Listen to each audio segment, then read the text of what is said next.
సత్యం. నాన్నగారు చెప్పండి. ఏం చేస్తున్నారు ఇంట్లో? బయటికి వెళ్తున్నా నాన్నగారు ఫ్రెండ్స్ తో పాటు.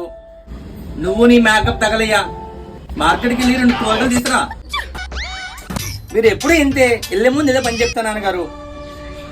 మీరు మీ చేస్తాం. ఫ్రెండ్స్ తో ఎక్కడికి వెళ్ళారు? ఫ్రెండ్స్ అన్నామంటే చెప్పించుకుంటాను. వెళ్తాలండి. ఎప్పుడు ఫ్రెండ్స్ తో పాటు తిరగడమే.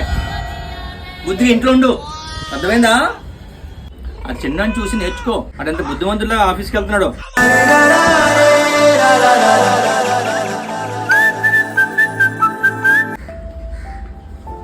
ఇంటికి పెద్దోడే ఉన్నావు, నీకు జ్ఞానం అది లేదు. అతను చేయలేవా? చిన్న చూసి నేర్చుకో. తెల్లారే వెళ్ళిపోయాడు ఆఫీస్కి. ఎప్పుడు ఫ్రెండ్స్ ఫ్రెండ్స్ అంటుంటావు. ఎప్పుడు నేర్చుకుంటావు? ఏంటో అర్థమవుతుందా? అర్థమైందిలేండి.